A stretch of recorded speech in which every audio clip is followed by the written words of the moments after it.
Louisiana के Islamic association ने हमारे लिए एक फौरी एसओएस भेजा। रेवरेंड जिमी स्वेगिट से डिबेट के लिए शेख अहमद दीदात ने इसे फ़ौरन ही कबूल कर लिया और ये तय पाया गया कि हर एक डिबेटर 60 मिनट तक बोलेगा। मिस्टर स्वेगिट की मिनिस्ट्री का जवाब आया कि हर डिबेटर 20 मिनट के लिए बोलेगा। हम मायूस हो गए क्योंकि डिबेट का उन्वान ही था बाइबल खुदा का कलाम है या नहीं। इतने कम वक्त में इस उन्वान को पूरा नहीं कर सकते थे क्योंकि ऑडियंस ही इसे जज करने वाली थी। हमारे ऑर्गेनाइजर्स की कई दरख्वास्त के बाद ये तय पाया गया कि हर एक डिबेटर 40 मिनट के लिए बोलेगा। ये हैरान कुन बात है कि लोग 30 मिनट के बाद देखेंगे। मिस्टर स्वेगार्ड कह रहे हैं कि उन्होंने अपने केस का 1/3 ही बोला है। नहीं जानते कि उनकी बात से क्या समझे हम। एक से शख्स की बातों से जो अपनी ऑडियंस को कई सालों से तबलीग कर रहा है। शेख अहमद दीदात कई और मिनटों तक बोल सकते थे और अपना दावा कायम कर सकते थे कि बाइबल खुदा का कलाम नहीं है। रेवरेंड जिमी स्वेगेट ने सोचा कि वो कम वक्त में अपनी बात पॉइंट्स में कहेंगे। अब आप ही ऑडियंस फैसला करें। अस्सलामु अलैकुम वरहमतुल्लाह। आप सभी पे सलामती हो। बिस्मिल्लाहिर्रहमानिर्रहीम। अल्लाह के नाम पे जो बहुत मेहरबान है। भाइयों, बहनों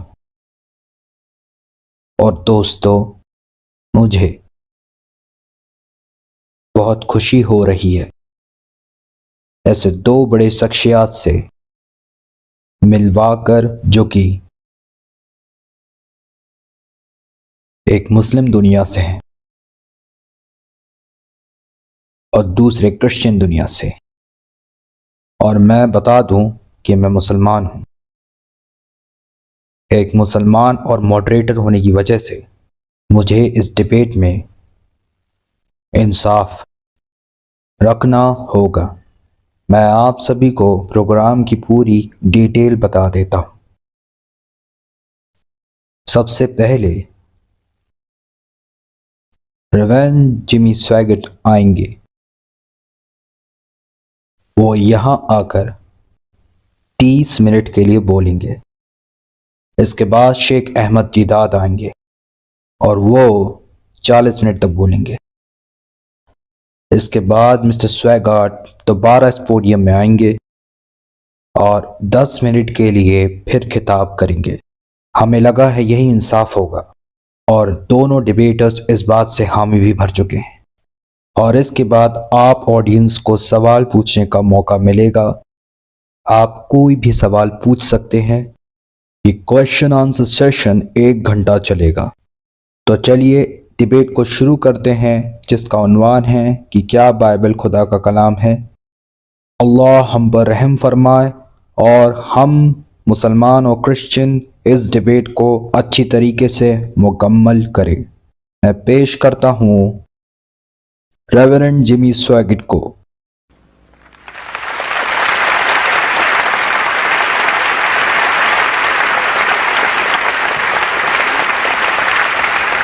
बहुत बहुत शुक्रिया आप सभी का। और आज रात मैं यहाँ आकर बहुत ही खुश हूँ,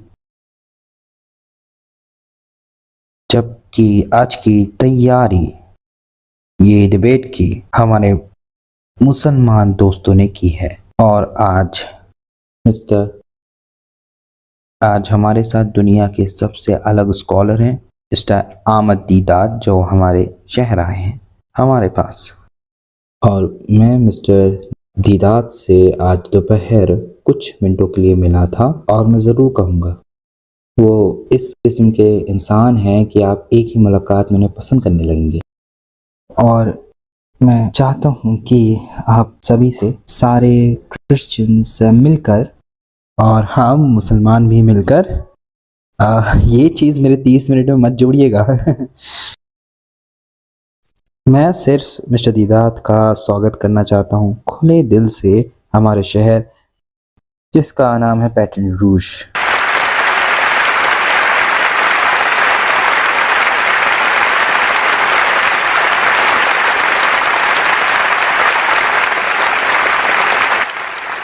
वो एक स्कॉलर है, लेकिन मैं कोई भी स्कॉलर नहीं हूँ, बल्कि मैं एक एंथुसियास्टिक बाइबल स्टूडेंट हूँ। कुछ बात छिड़ी हुई थी जब मैं और मेरी बीवी आए, तो मैंने कहा कि इस्लाम में 4 बीवियों की इजाज़त है। लेकिन उन्होंने करेक्ट करते हुए कहा कि 4 बीवियों तक की इजाज़त है। लेकिन मैंने कहा मिस्टर दीदा, क्रिश्चियनिटी तो हमें एक ही की इजाज़त देती है, ताकि मुझे एक ही बार में सबसे अच्छी मिल जाए।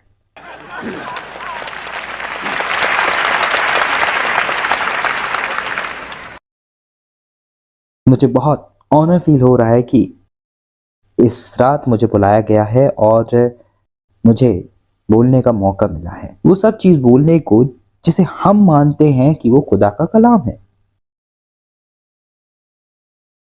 शुरुआत करने से पहले मैं कुछ बोलना चाह रहा हूँ, और वो ये है कि मैं इस्लाम को ज़्यादा नहीं जानता, और मैं इस चीज़ को गुरूर से नहीं कह रहा हूँ, मैं सिर्फ सच रखना चाहता हूँ आप सबके सामने।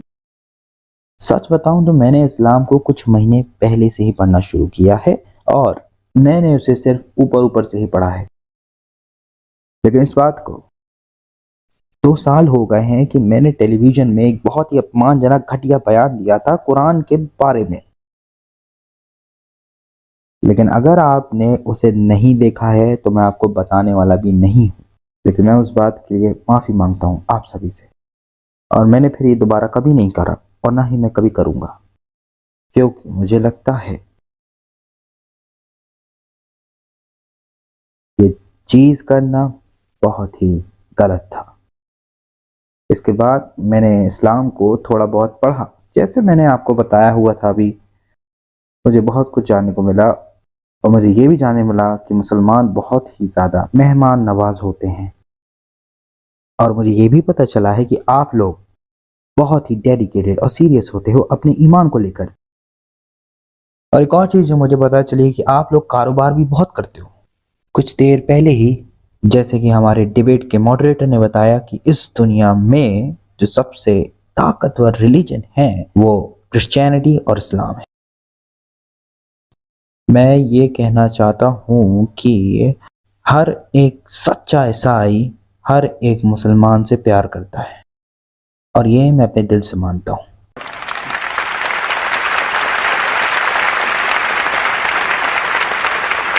ये मैं सीख गया हूँ कि हर एक मुसलमान की और हमें कुरान की इज़्ज़त करना चाहिए। और हाँ, मैं कुरान को खुदा का कलाम नहीं मानता। मैं बिल्कुल नहीं मानता कि मोहम्मद खुदा के रसूल थे, लेकिन मैं इज़्ज़त करता हूँ आपके यकीन, ईमान और इखलास की, वो भी पूरे खुले दिल से। जब मेरी ऑडियंस कम थी, तब भी आप लोगों ने इस बाइबल को, इसी तरीके की बाइबल को मेरे हाथ में पकड़े हुए देखा होगा। 140 देशों की हर एक टेलीविज़न में मैंने इसे पकड़ा हुआ है, और मैंने ये भी कहा है कि यही है खुदा का कलाम, और मैंने ये भी कहा है कि इसके अलावा कोई भी खुदा का कलाम नहीं है। हम डूब सकते हैं या तो बच सकते हैं सिर्फ इसी किताब से, और मैं इस बात में यकीन रखता हूँ सच्चे दिल से। लेकिन ये अल्फाज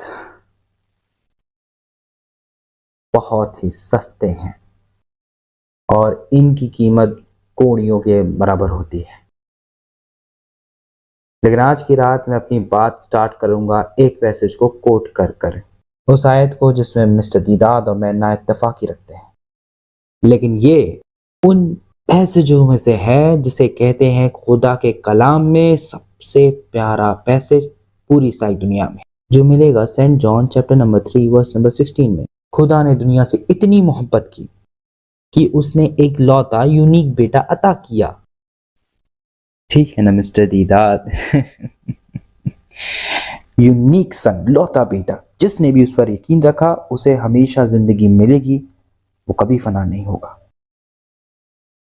और मैं इसी वर्स को लेकर आज रात अपनी बात रखूंगा आप सभी के सामने। मैं चाहूंगा कि आप लोग अपना सर झुका लें जब भी हम अपने परमपिता से उसकी ब्लेसिंग्स मांगेंगे, और हम दुआ करेंगे अपने परमपिता से कि वो सच साबित करने में हमारी मदद करे, जो कि हम बिल्कुल करेंगे। लेकिन तभी जब आप अपनी मदद से चाहेंगे और जैसे ही आप चाहेंगे। हर अल्फाज आपकी तारीफ के लिए निकले जैसा आप चाहते हैं और जिस तरीके से आप चाहते हैं। और अब मैं यीशु के जीसस के मुकद्दस नाम से पूछूंगा। हम जानते हैं जैसा सब कहते हैं, Christian is a man and a man. कोई भी क्रिश्चियन नहीं कहेगा कि खुदा ने, गॉड ने बाइबल लिखा है। खुदा ने बाइबल नहीं लिखा है। खुलकर कहूं तो जो मुझे पता है, खुदा ने अगर कुछ लिखा है तो 10 कमेंडमेंट है मूसा के लिए, जो कि पत्थर में लिखा गया, और वो डेकलॉग आर्क ऑफ कवेनिएंट में रखा गया है कई कई सदियों से। लेकिन खुदा ने कभी भी अपना कलाम नहीं लिखा है। आदमी ने लिखा है बाइबल को। बाइबल का मतलब होता है बुक्स की लाइब्रेरी। और साइमन पीटर के हिसाब से कि इंसान होली स्पिरिट, मुकद्दस रूहों से इंस्पायर हुआ था लिखने पर। पीटर ने कहा कि इसे मुकद्दस लोगों ने, पुराने मुकद्दस लोग, होली मैनों ने मिलकर लिखा, और वही लिखा जो खुदा ने भेजा। खुदा ने उनकी शख्सियत का इस्तेमाल किया, उन्हें मुकद्दस बनाया, और इस काम के लिए उन्होंने उनके तरीके, उनकी सूझबूझ सबका इस्तेमाल किया ज़रूरत पड़ने पर।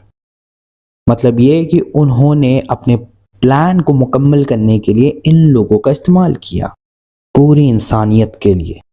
उन्होंने इंसानों को चुना इस चीज़ को लिखने के लिए, ताकि वो आसान शब्दों में लिख पाए और लोग समझ पाए इस चीज़ को।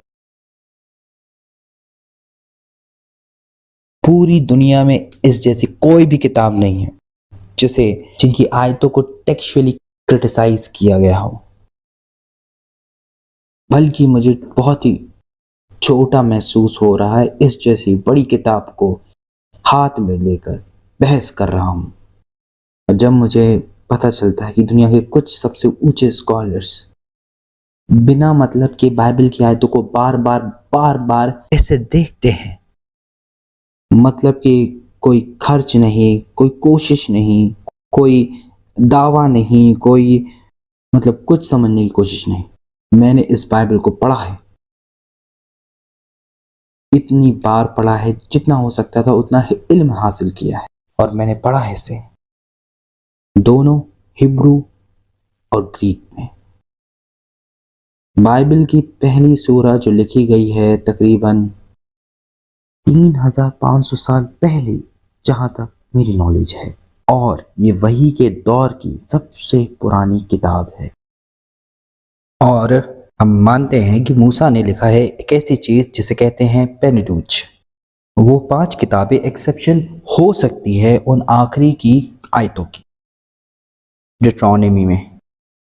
और वो ये भी लिख सकते थे क्योंकि हम यकीन रखते हैं कि खुदा, और मुझे मालूम है इस्लाम में खुदा सबसे ताकतवर है, कि वो मूसा पे जाहिर कर सकते थे कि वो कैसे मरेंगे और उनका फ्यूनरल किस तरीके से कंडक्ट होगा। मतलब कोई बड़ी चीज थोड़ी थी खुदा के लिए। लेकिन उसने लिखा या फिर खुदा ने लिखा, ये 3500 साल पहले लिखा गया। और खुदा का कलाम लिखने वाले, जैसे कि बहुत लोगों को पता है कि वो 40 आदमी थे किसी मखसूस वक्त या किसी मखसूस जगह के दौरान। और तकरीबन 16 से 1800 साल पहले जो आखिरी किताब लिखी गई, लगभग 100 साल के बाद, जब लॉर्ड जीसस का उरूज हुआ, रिजरेक्शन, उठाए गए थे, वो अपोस्टल जॉन ने लिखी।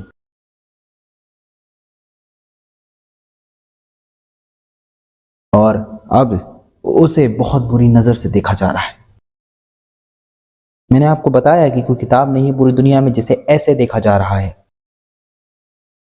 ये दिलचस्पी और नोट करने की बात है कि यूसुफ अली और उनकी सबसे ज़्यादा इस्तेमाल की गई इंग्लिश ट्रांसलेशन कुरान, साइक सर फ्रेडरिक केनियन, जो कि बहुत जानी मानी हस्ती हैं, केनियन जो ब्रिटिश म्यूजियम के प्रिंसिपल क्यूरेटर थे, जो कि एशियंट वर्क, पुराने कामों के टेक्सचुअल क्रिटिसिज्म के सबसे बड़े अधिकारी थे।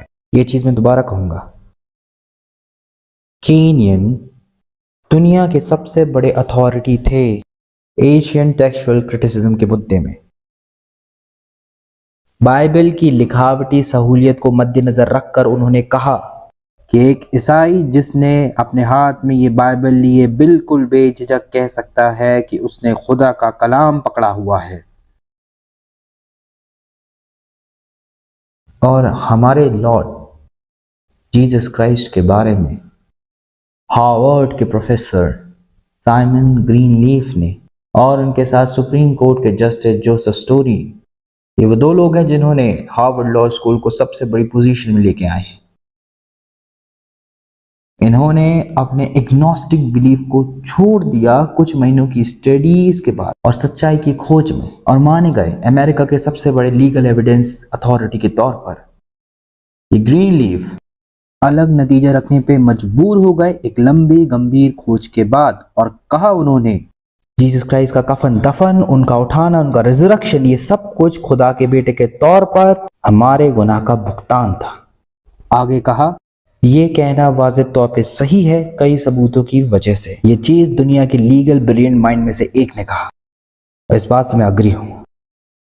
अब एक और हैं प्रोफेसर थॉमस आर्नल्ड, जो मॉडर्न हिस्ट्री में ऑक्सफोर्ड यूनिवर्सिटी में हेड है। उन्होंने कहा कि मैंने कई साल लगाए कई लोगों के इतिहास पढ़ने में, मुझे उन सब का जायजा लेना पड़ा जिन्होंने इतिहास लिखा, वो भी किस एविडेंस से। उन्होंने लिखा कि मैं जानता हूं पूरे मानव इतिहास में किसी ने भी पूरा यह सही सबूत नहीं दिया और ना ही मुकम्मल समझ और पूछताछ की हो उस अजीम निशानी को छोड़कर जो परमेश्वर ने हमें दिया, जो कि जीसस क्राइस्ट की कुर्बानी, उनका रिजरेक्शन इस किताब में लिखा गया। किसी भी इंसान ने आज तक नहीं कहा कि वो मर के दोबारा आएंगे जैसे जीसस क्राइस्ट ने कहा। कुछ लोग कहते हैं कि, ध्यान से सुनिएगा, बाइबल के कई सारे वर्जन्स हैं जो कि मुकम्मल तौर पर गलत है। बाइबल का सिर्फ एक ही वर्जन है। बाइबल के कई सारे ट्रांसलेशंस हैं और हमारे स्कॉलर्स उलझते रहते हैं इन्हीं ट्रांसलेशन की वजह से। किंग जेम्स वर्जन, जो कि हम बोलते रहते हैं, जो गलत है, जो मैंने बताया है कि ये सिर्फ एक ट्रांसलेशन है, दूसरों को अलग कर दिया क्योंकि ये किंग जेम्स के लिए अहम थे। यहां तक कि मुसलसल मेहनत करने तक ओल्ड टेस्टामेंट को हिब्रू से ड्राइव करना और कुछ अरेमिक में भी, और न्यू टेस्टामेंट को ग्रीक में। कुछ ट्रांसलेशंस हम मानते हैं कि गलत है और मुझे पर्सनली किंग जेम्स पसंद है, और लेकिन कुरान को भी ट्रांसलेट किया गया है कई दूसरी ज़बानों में।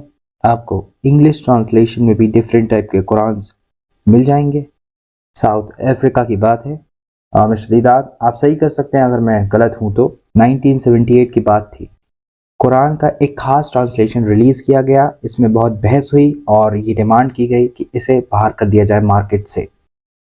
यानी कि कुरान के स्कॉलर्स को सेम प्रॉब्लम फेस करना पड़ रहा है, यानी एक ज़बान को दूसरी ज़बान में बदलने की, जो हमें ईसाइयों को फेस करना पड़ रहा है। और कुछ ज़बानों में तो अल्फाज ही नहीं है जो तुम कहना चाहते हो। यानी ये बहुत बहुत मुश्किल होता है एक सही अल्फाज चुनना ट्रांसलेशन के लिए, जो कि असली पुरानी यूनानी और हिब्रू ग्रीक से मिल सके। तकरीबन 24,000 कॉपीज बनाई गई हैं मैन्यूस्क्रिप्ट्स। ये खुदा के कलाम की, अकेले न्यू टेस्टामेंट की अगर कहूँ तो मुझे बताना चाहिए कि पुरानी तारीख में तकरीबन 350 AD ओरिजिनल स्टेटमेंट या सिग्नेचर या ऑटोग्राफ खुदा के कलाम का था ही नहीं। जैसे कि मैंने बताया है, जो सबसे पहला प्रिंट हुआ था वो वेलम आर्म या क्ले टैबलेट तकरीबन 3500 साल पहले हुआ, और ये सब नष्ट हो गया बार बार इस्तेमाल की वजह से या फिर अच्छा मटेरियल ना होने की वजह से। लेकिन फिर भी तकरीबन 24,000 कॉपीज बनाई गई थी। और हमें स्कॉलरशिप बताती है जब इसका ताल्लुक कदीम किताबों से होता है, अगर आपके पास तकरीबन 10 कॉपियां मौजूद हों तो आपके पास ओरिजिनल होने की ज़रूरत नहीं है, ये गारंटी करने के लिए ही ओरिजिनल है। और अगर मान लिया जाए कि 24,000 कॉपीज़ हैं और उनमें से कुछ बदलाव भी हैं, उसमें मानते हैं हम ये, लेकिन उसमें कभी भी टेक्स्ट नहीं बदला। कुछ किताबें हैं जिनमें से कुछ को कहते हैं अकोप्फिया, जो कि प्रोटेस्टेंट बाइबल में नहीं है लेकिन कैथलिक्स में है, उन्होंने अपनी वजह से उसे जोड़ लिया है। और हम प्रोटेस्टेंट्स उन किताबों को नहीं जोड़ते क्योंकि हम मानते नहीं हैं कि वो खुदा की तरफ से थे। और जब आप उसे पढ़ोगे तो आपको काफ़ी सारी वजह मिल जाएगी कि वो खुदा की तरफ से क्यों नहीं थे। इस्लाम में तौरात और इंजील में यकीन रखते हैं। मुसलमान क्या बोलते हैं कि ये किताब ना ही तौरात है ना ही इंजील है, ये एक करप्टेड टेक्स्ट है। और अगर ये करप्टेड टेक्स्ट है तो हमारा ईमान बेकार है। अगर ये करप्टेड टेक्स्ट है जो मैंने अपने हाथ में पकड़ा है तो ये खुदा का कलाम नहीं है, तब कई सौ, कई हजारों, कई लाखों और कई करोड़ों ईसाइयों का यकीन और उनका ईमान बेकार था। फिजूल में मरे वो, फिजूल में जिए वो। ये बताते हैं कि जो किताब खुदा ने अता की थी, तौरात यानी ओल्ड टेस्टामेंट, इंजील यानी कि न्यू टेस्टामेंट, वो खो चुकी हैं। और मुझे नहीं लगता कि कोई बता सकता है कि वो कहाँ खो गई, कैसे खो गई और कब खो गई। और मुझे लगता है कि ये सवाल मैं पूछना चाहता हूं, अगर खुदा ने वो दो असली किताबें उतारी होती, तौरात और इंजील, जैसे कि कुरान कहती है कि वो खुदा के कलाम थे, और मुझे लगता है कि कोई भी पढ़ा लिखा मुसलमान इस बात में गारंटी देगा कि कुरान सचमुच कहती है कि किताबें नाजिल हुई थी खुदा की तरफ से कुरान के अलावा, यानी तौरात और इंजील ही। अगर खुदा ने किताब दी तो क्या खुदा इनकी हिफाजत नहीं कर सकता था?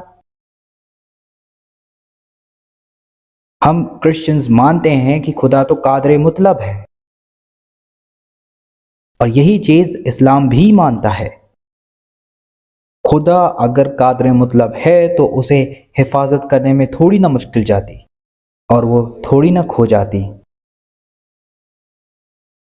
मोहम्मद ने भी कुरान में कई बार इन किताबों का जिक्र किया और दूसरी मुकद्दस किताबों में जो लिखी गई थी। और आज रात मैं पेश कर रहा हूं वही ओल्ड टेस्टामेंट जो मैंने पकड़ रखी है अपने हाथ में। ये वही ओल्ड टेस्टामेंट है जो मोहम्मद के दौर में थी, उनके समय में थी। ये बदली नहीं गई है। ये इंजील या फिर ओल्ड टेस्टामेंट जो मैंने अपने हाथ में पकड़ी है, ये वही सेम किताब है जो चर्च के पास थी मोहम्मद के दौर में। खुदा ने हिफाजत की, हमारा ईमान बर्बाद नहीं हुआ।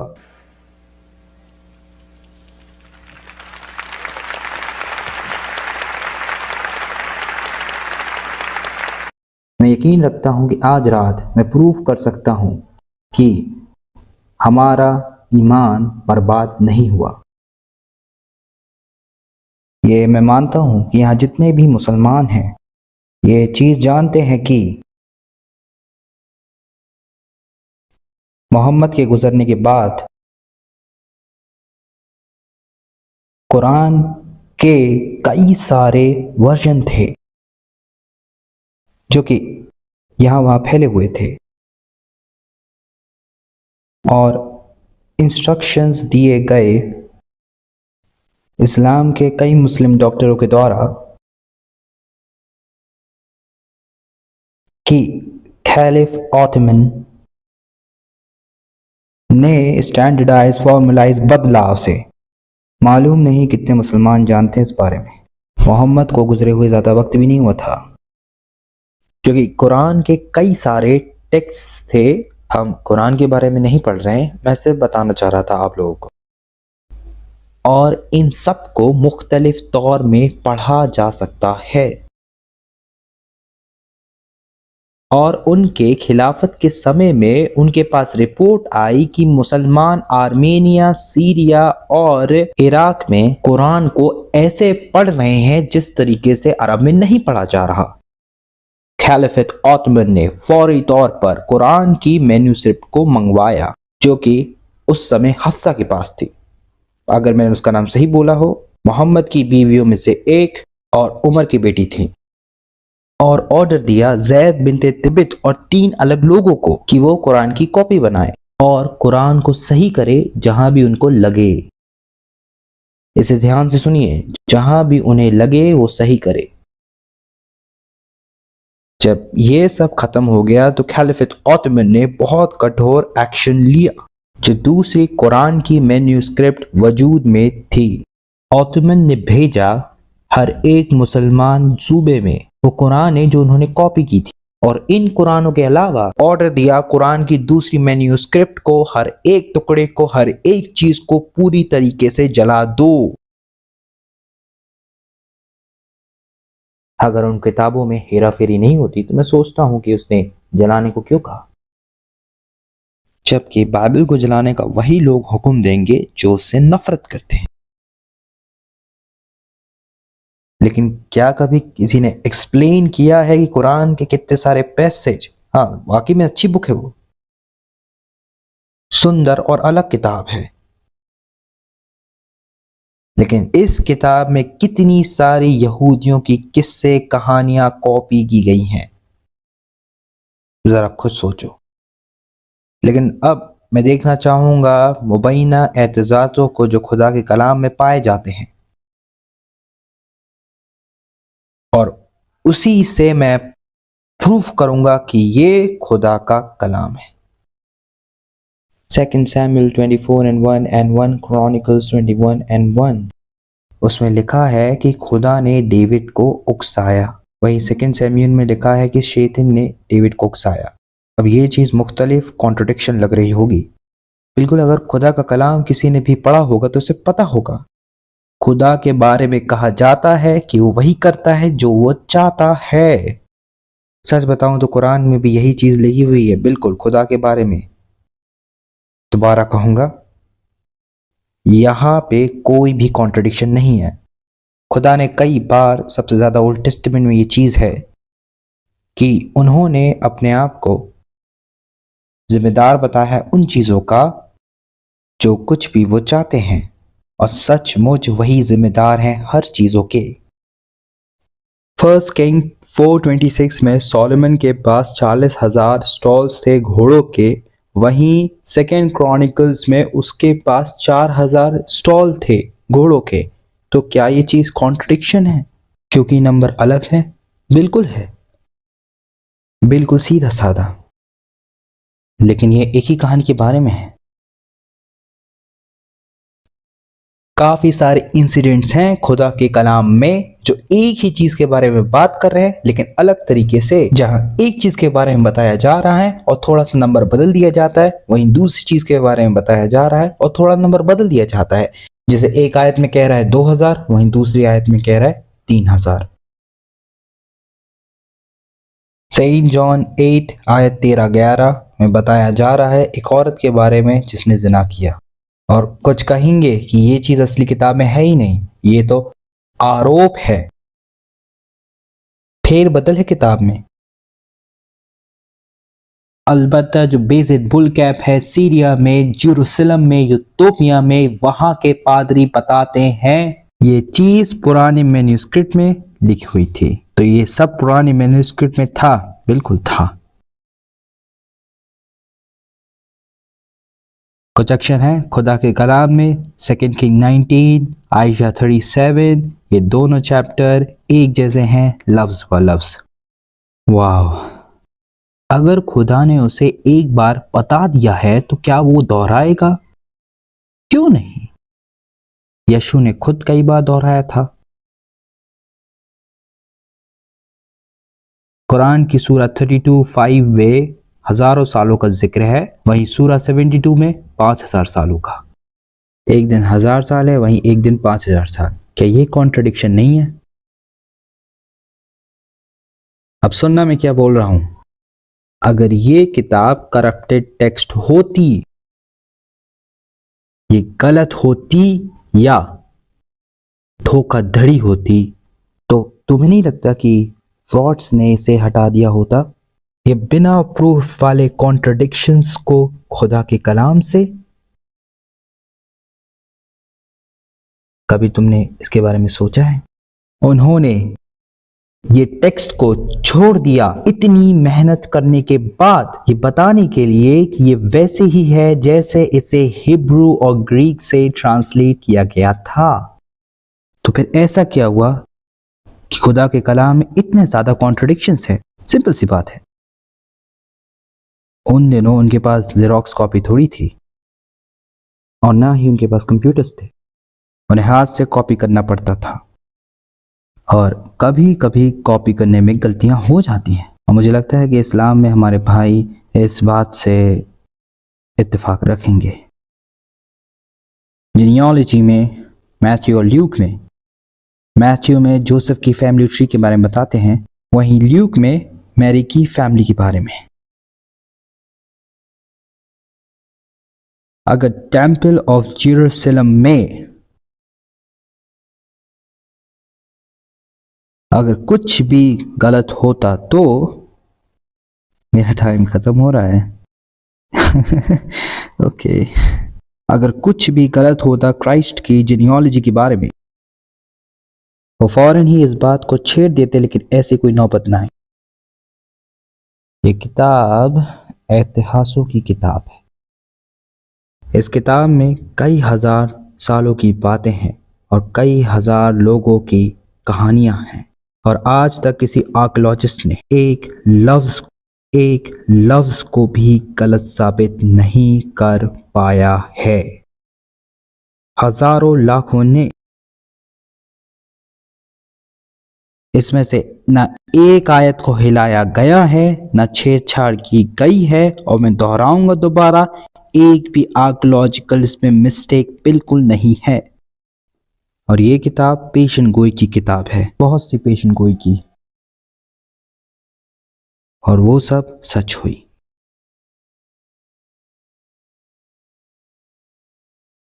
मैं अपनी बात को खत्म करूंगा, मेरे पास सिर्फ 3 मिनट है और मैं 1/3 बोल पाया अपनी बातों का। मैं इस आदमी से कभी नहीं मिला इस शाम के अलावा। मैंने इनकी किताब पढ़ी है जो इन्होंने लिखी थी, और मिस्टर दीदाद, मैं कहूँगा कि मैं थोड़ा हैरत में पड़ गया। मैं चाहता था कि आप थोड़ी कर्टेसी दिखाएंगे। और हाँ, मैं आज की बात नहीं कर रहा, मैं आपकी बुकलेट की बात कर रहा हूँ। मैं अंदर से उदास हो गया। शनिवार रात में मैं चर्च में गया था प्रे करने के लिए, और मैंने प्रे की इस मुलाकात के बारे में, और मैं विश्वास रखता हूँ कि लॉर्ड ने मेरे दिल से बात, और मैं आपकी इज्जत करूँगा आपकी उम्र और आपकी स्कॉलरशिप की वजह से, और आप इसे डिजर्व भी करते हैं। जिस खुदा पे मैं विश्वास रखता हूँ, उन्होंने मुझसे कहा और बोला कि इस जेंटलमैन को बताना 2000 साल पहले एक और आदमी हुआ करता था, सोल ऑफ ट्रॉसेस, क्रिश्चियंस को पसंद नहीं करता था, और मुझे लगता है कि ये स्टोरी आपको पता है। सोल ने मुलाकात की जीसस से दमिश्क की रोड में, और मसीह ने उससे पूछा, क्यों तुम पैर चला रहे हो गॉड के खिलाफ? और मैं यकीन रखता हूँ कि हमारे परम पिता ने कहा है मुझसे आपको बोलने को। क्यों आप? और मैं बहुत ही रिस्पेक्ट और इज्जत से बोल रहा हूँ। क्यों आप पैर चला रहे हो खुदा के सबसे अजीम रसूल, उनके बेटे लॉर्ड जीसस क्राइस्ट में? उन्होंने कहा कि कहना मिस्टर दीदात से, अगर सचमुच खुदा ने मुझसे बात की है, कहना मैं उनसे बहुत बहुत प्यार करता हूँ, क्योंकि मैं प्यार का देवता हूँ। और बताना उन्हें कि अगर उन्होंने अपना दिल मुझे दे दिया, मैं उनका अकेलापन, उनका खालीपन अपने दिल से भर दूंगा। और मैं मुसलमानों से भी प्यार करूंगा उस तरीके से जैसे उन्होंने कभी नहीं सोचा होगा, पूरी जिंदगी। और मैं अपनी 1/3 बात ख़त्म करूंगा ये कहकर कि हम आपसे प्यार करते हैं और खुदा भी आपसे प्यार करता है। और गॉड ब्लेस यू।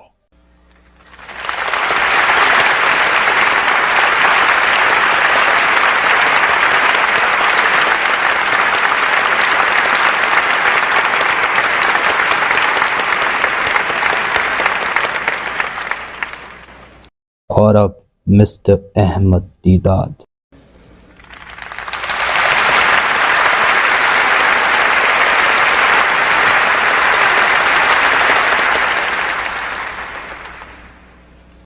अऊज़ु बिल्लाहि मिनश शैतानिर रजीम। बिस्मिल्लाहिर रहमानिर रहीम। ववैलुल लिल्लज़ीना यक्तुबूनल किताब अयदीहिम सुम्मा यक़ूलूना हाज़ा मिन इंदिल्लाह लियश्तरू बिही समानन कबीला ववैलुल लहुम मिम्मा कतिबा अयदीहिम ववैलुल लहुम मिम्मा यक्सिबून। सदक़ल्लाहुल अज़ीम।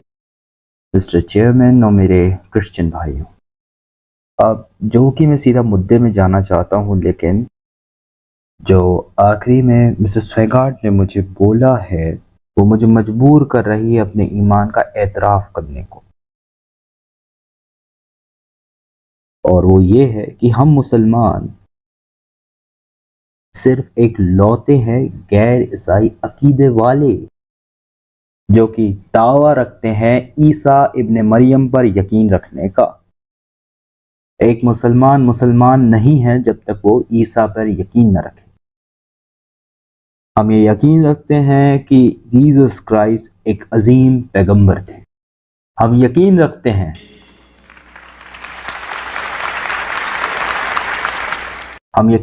हैं कि वो मसाया थे।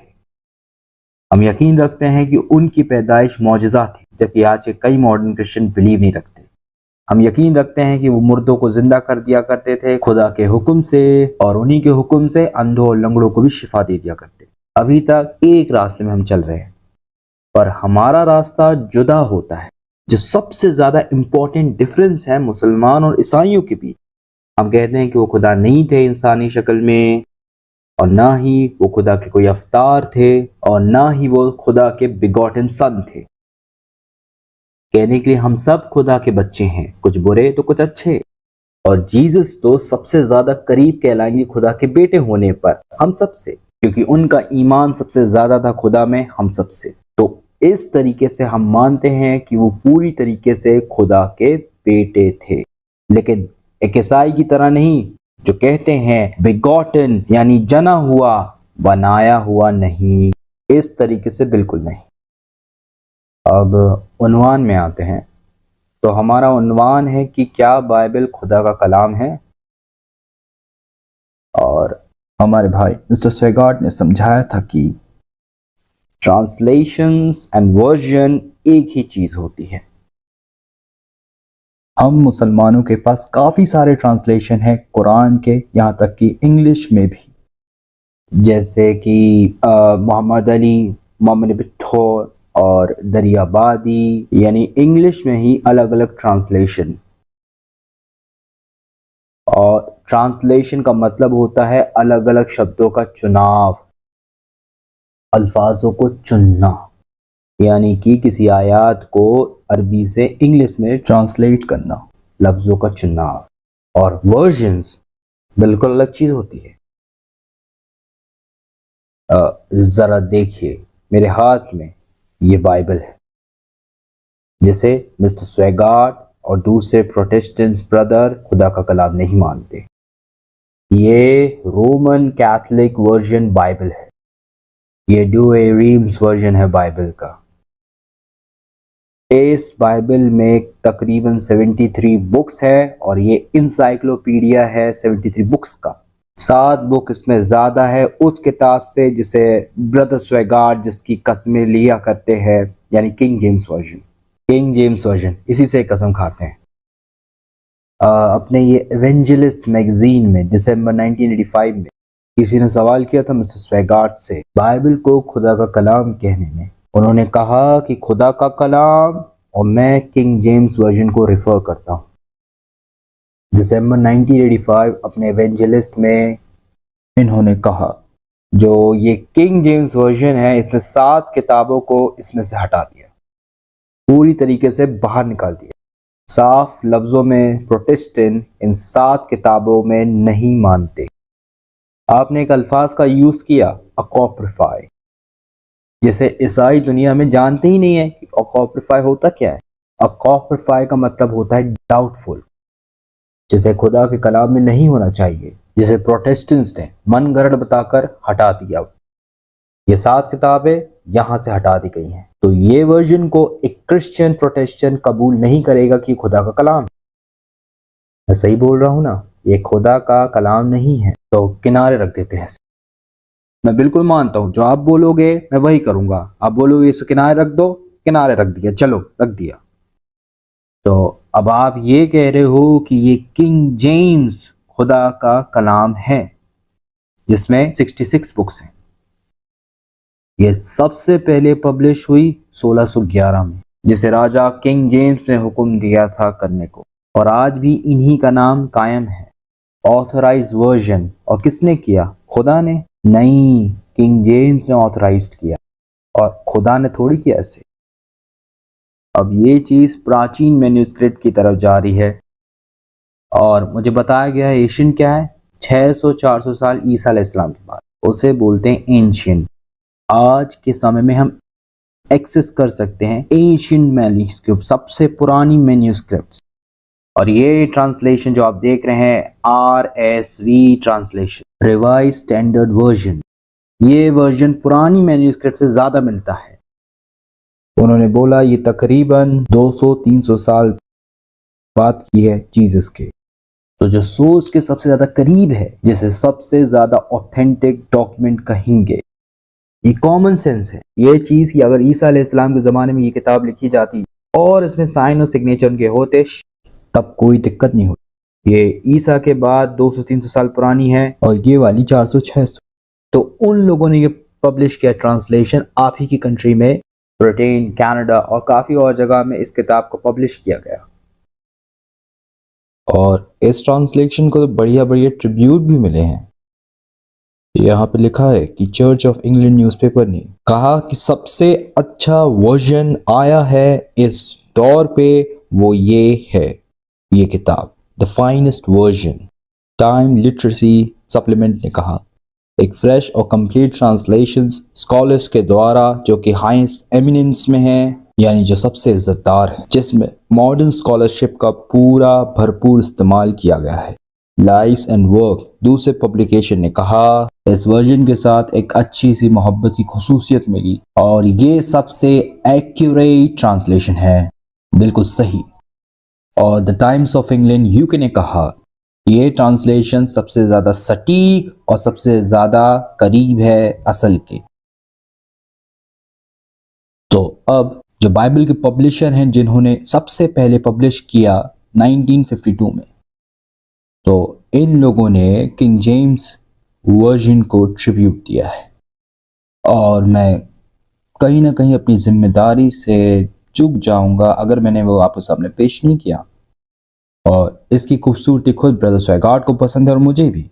तो अब जो भी कोटेशन मैं दूंगा वो किंग जेम्स वर्जन से होगा। I love the language. लेकिन अब क्या हो रहा है कि ये लोग कुछ टर्म्स और एक्सप्रेशन बदल रहे हैं। क्यों? क्योंकि आज के ज़माने के क्रिश्चियंस को ये सूट नहीं कर रहा। जैसे मान लीजिए वही कोटेशन जो मेरे भाई स्वेगार्ड ने कहा था, जिसमें पॉल दमिश्क के रास्ते में, जहां वे दमिश्क के रास्ते में जाने वाले ईसाइयों को सताते हैं और फिर विजन देखते हैं जहां पे ईसा नाजिल होते हैं और उसे कहते हैं हिब्रू बोली में, सॉल सॉल क्यों सताते हो मुझे, क्यों प्रिक्स के खिलाफ पैर मारते हो। ये एग्जैक्ट कोटेशन है किंग जेम्स वर्जन से, जहां पे ब्रदर स्वेगार्ड ने मुझे नहीं मालूम क्यों यूज किया गोट्स का। मैं ईसाइयों से पूछता हूँ कि क्या है इसका मतलब, लेकिन कोई नहीं जानता क्या है। मैं पूछ रहा हूँ कि अल्फाजों को क्यों बदल रहे हो, अगर उसमें प्रिक्स लिखा है तो प्रिक्स बोलो। ये है original language king James version से। लेकिन अब गोट्स की बात करें, गोट्स मैंने अपनी जिंदगी में कभी नहीं सुना इसके बारे में। एक नया अल्फाज है, नई टर्मिनोलॉजी है। अल्फाजों को बदलना, ट्रांसलेशन को बदलना, फिर भी मैं बोलता हूं चलो ठीक है, ओके गोट्स। तो वो कहते हैं किंग जेम्स वर्जन के बारे में, जो सबसे रिवाइज स्टैंडर्ड वर्जन है, 32 स्कॉलर्स जो सबसे ज्यादा सुपीरियर है, जिन्हें 50 ताउन करने वाले फिरकों की हिमायत हासिल है, कहा कि किंग जेम्स वर्जन को वाजिब वजह से ये करार दिया है कि ये इंग्लिश प्रोस की नोबेलिस्ट मोन्यूमेंट है।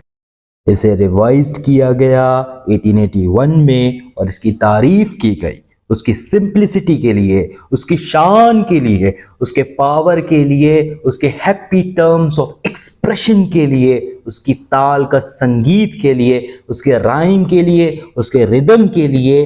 ये किताब उस दर्जे में है जहां कोई और किताब नहीं उन लोगों की पर्सनल कैरेक्टर बनाने के लिए जो अंग्रेजी बोलने वाले लोग हैं, और पब्लिक इंस्टीट्यूशन को भी बनाने के लिए हम पर इसका नाकाबिले हिसाब कर्ज है। इंग्लिश बोलने वालों का, यानी अमेरिकन, कैनेडियन, ब्रिटिश और मेरे जैसे लोग जिन्होंने इंग्लिश को अपनी मदर टंग बना ली है। किसी दूसरी भाषा से ज़्यादा मैं इंग्लिश अच्छी बोल सकता हूँ, लेकिन ब्रदर स्वेगार्ड से अच्छी नहीं। लेकिन इंग्लिश मेरी मदर टंग है, क्योंकि मैं चक्कर और सपना इंग्लिश में खाता हूँ। ये चीज़ इसे मेरी मदर टंग बनाती है एक साइकोलॉजिस्ट के हिसाब से। तो ये था सम्मान, ट्रिब्यूट। अगर ऐसा सम्मान किसी ने कुरान को दिया तो कोई मुस्लिम उलमा इससे अच्छा दे ही नहीं सकता। तो अब तैयार हो जाइए आप लोग शौक खाने के लिए। इन 32 स्कॉलर्स की तरफ से, जिन्हें 52 कोऑपरेटिंग डिनोमिनेंट्स की हिमायत हासिल है, वो कहते हैं इसके बाद भी किंग जेम्स वर्जन में गंभीर गलतियां हैं, और ये खराबी इतनी ज्यादा और इतनी सीरियस है, ये उन्होंने कहा, मेरे अल्फाज नहीं है इसमें, so many and so serious कि हमें रिवीजन, करेक्शन करना पड़ा रिवाइज्ड वर्जन इंग्लिश ट्रांसलेशन का। और उन्होंने इसे रिवाइज्ड किया, और रिवीजन के बाद जो किंग पिन है इवेंजलिस्ट का, बाइबल तंपा, हॉट गॉस्पेलर, जॉन 3:16, कोई भी क्रिश्चियन प्रीचर नाम के लायक नहीं है अगर वो समझ नहीं सका जॉन 3:16 को। जॉन 3:16, क्योंकि खुदा ने दुनिया से मोहब्बत रखी। ऑथराइज किंग जेम्स वर्जन में लिखा है कि उसने अपना एक लौता जना हुआ बेटा दे दिया। मेरे भाई मिस्टर स्वेगार्ड ने बिगॉटन को हटाकर यूनिक बोला। खुदा ने दुनिया से इतनी मोहब्बत की कि उसने एक लौता यूनिक बेटा अता किया। ठीक है ना मिस्टर दीदार।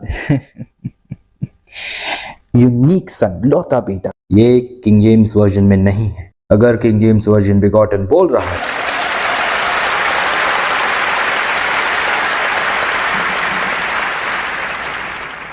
मैंने ब्रदर स्वेगार्ड को टीवी में देखा, या फिर कोई वीडियो थी वो इसी सुबह, वहां वो एक चर्च ग्रुप से बात कर रहे थे जैसा कि वो उन्हीं का चर्च ग्रुप है। तो वो बेबीलोन में सबक दे रहे थे या फिर कुछ और था, लेकिन उन्होंने बिगॉटन शब्द का इस्तेमाल किया इसी सुबह, और 8 घंटे बाद इन्होंने शब्द बदलकर यूनिक कर दिया। मैं पूछता हूं, क्या आप जना हुआ बोलने में शर्मिंदा है? ये बोलने के लिए कि जीसस इकलौते जने हुए बेटे थे उनके। और ब्रदर स्वेगार्ड उन 30 किताबों में से एक जो मुझे खरीदनी पड़ी साउथ अफ्रीका में, ये रही इनकी किताबें, 30 से भी ज्यादा, और मैंने इन सब को अच्छी तरीके से पढ़ा है। मुझे पढ़ना पड़ा क्योंकि मैं जानना चाहता था कि वो क्या बताते हैं और किस में यकीन रखते हैं। क्योंकि जब तुम किसी एक ईसाई से बात करने जाते हो तो वो बिल्कुल अलग होता है, हर एक ईसाई अलग होता है। जब भी तुम उसे किसी मुद्दे में लेकर आते हो तो वो कह देता है कि मैं उस पर विश्वास नहीं रखता। हजारों लाखों क्रिश्चियन में से सब यूनिक है, सब अलग है, सब अलग है। जैसे कोई चर्च ऑफ इंग्लैंड से है लेकिन वो विश्वास नहीं रखता चर्च ऑफ इंग्लैंड में। अगर वो रोमन कैथोलिक चर्च से है लेकिन वो विश्वास नहीं रखता रोमन कैथोलिक चर्च में। तो हर कोई यूनिक है। तो मैं बोलता हूं, देखते हैं ये अपनी बुक में क्या कहना चाह रहे हैं। और मुझे पता चलता है कि जॉन 3:16 का यूज कर रहे हैं अपने कोटेशन में और बोल रहे हैं बिगॉटन। और आज रात ये कह रहे हैं यूनिक। क्या आप वजह समझ रहे हैं? वजह बिल्कुल साफ साफ है। मुसलमानों ने इस लफ्ज से आपत्ति जताई है। हमें होली कुरान में बताया गया है लम यलिद वलम यूलद, खुदा ना जनता है ना ही जना गया है, उसके ऐसा कोई नहीं। वलम यकुल्लहु कुफुवन अहद। आगे भी कुरान सख्त अल्फाजों से मना करती है खुदा बेटा जनता है, क्योंकि जनना एक निचले जानवरों का तौर तरीका है और हमें ऐसी चीजें खुदा के लिए नहीं बोलना चाहिए। जैसे कि ईसाई कैथेसिज्म में कहता है जीसस जने गए थे, बनाए गए नहीं थे। और मैं पूछता हूं ईसाइयों से, मेहरबानी करके मुझे बताओ कि क्या कहना चाहते हो ये लफ्ज इस्तेमाल करके जना हुआ। क्या है ये बिगॉटन? और यकीन रखे कि 40 साल की जिंदगी में आज तक किसी इंग्लिश आदमी ने मुंह खोला हो और बताया हो कि क्या है ये बिगॉटन। बाद में एक अमेरिकन ने मुझे बताया जब वो मस्जिद आया था डर्बन में एक टूर पर, और मैं उनका गाइड था। हम लोग डिस्कस कर रहे थे और मैंने पूछा क्या है ये बिगॉटन, मुझे बताओ क्या है इस अल्फाज का मतलब। उसने बोला इसका मतलब, एक अमेरिकन आदमी ने बताया, खुदा ने जन्म दिया। मैंने बोला क्या? उसने बोला मैं ऐसा नहीं बोलता, ये उसका मतलब होता है। और वाकई में यही उसका मतलब होता है। बिगॉटन नॉट मेड का मतलब जन्म दिया हुआ। तो मैं बोलता हूं क्या तुम मानते हो कि खुदा ने ऐसा किया? उसने बोला नहीं, ये तो उसका मतलब है। तो मुसलमान इस चीज से सख्ती से एतराफ करते हैं कि खुदा बेटा जनता है। आपके कैथेसिज्म के मुताबिक, चाहे वो रोमन कैथोलिक हो, एंजेलिकन हो, मेथोडिस्ट हो, लुथेरियन हो, सब इसे कबूल करते हैं। कबूल करते हो इस स्टेटमेंट को जना गया बनाया गया नहीं, आदम की तरह नहीं, क्योंकि खुदा ने आदम को बनाया था। मतलब बोलने के लिए खुदा तो सबके पिता हैं, but not like Jesus who is begotten not made. And I said please explain, and no explanation. तो मुसलमान इससे बिल्कुल ना इत्तेफाकी रखते हैं। तो 32 स्कॉलर्स हाईएस्ट एमिनेंट के, जिन्हें 50 कोऑपरेटिंग डिनोमिनेशन की हिमायत हासिल है, उन लोगों ने इसे बाहर फेंक दिया। क्या मुसलमानों ने धमकाया था कि अगर इस लफ्ज को बाइबल से नहीं निकालोगे तो हम तुम्हें तेल सप्लाई नहीं करेंगे? क्या अरबों ने ऐसा बोला कि तेल नहीं मिलेगा जब तक हटाओगे नहीं तुम इसे? क्योंकि ये एक मिलावट है, क्योंकि ये खुदा का कलाम नहीं है। जो बाइबल आप लोग पकड़े हो उसमें गड़बड़ी है। और आपने आज जो सुबह कहा था वो मैंने टेप में सुना, एक अल्फाज अगर ऐसा हुआ जो किताब में नहीं होना चाहिए तो पूरी किताब को फेंक देना चाहिए, पूरी किताब को। लेकिन यहां तो एक अल्फाज की बात ही नहीं है, यहां तो पूरा भंडार है आप लोगों के रिवाइजर्स के मुताबिक। और ब्रदर स्वेगार्ट ने अपनी किताब में लिखा कि अगर तुम्हें कुछ भी जानना है किसी भी सब्जेक्ट में, फैक्चुअल नॉलेज, तो तुम्हें एक्सपर्ट के पास जाना चाहिए। इन्होंने एग्जाम्पल भी दिया कि अगर तुम्हें जीनियोलॉजी के बारे में जानना है तो तुम्हें एक जीनियोलॉजिस्ट के पास जाना होगा। अगर तुम्हें बाइबल के बारे में जानना है तो कहाँ जाओगे? बारबर के पास, मोची के पास? नहीं, एक्सपर्ट के पास, बाइबल एक्सपर्ट के पास। और ये एक्सपर्ट बता रहे हैं कि ये मनगढ़ंत है, मिलावट है। और अब trinity, the father, the son and the holy ghost.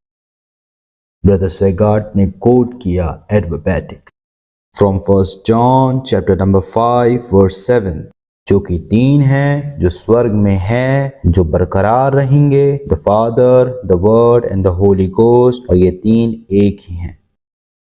अगर मुझे पास टाइम होगा तो मैं दिखा दूंगा इनकी कौन सी किताब से एडवर्बैटिक इनका कोटेशन है।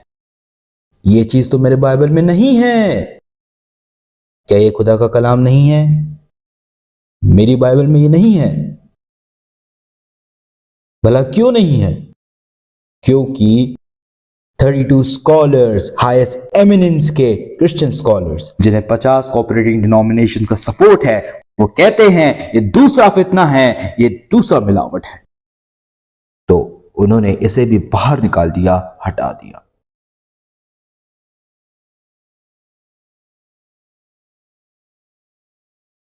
तो अब असेंशन के बारे में ब्रदर स्वेगार्ड अपनी किताब में कोट करते हैं मार्क चैप्टर 16 वर्स 16, और दूसरी जगह में वो कोट करते हैं मार्क चैप्टर 16 वर्स 19।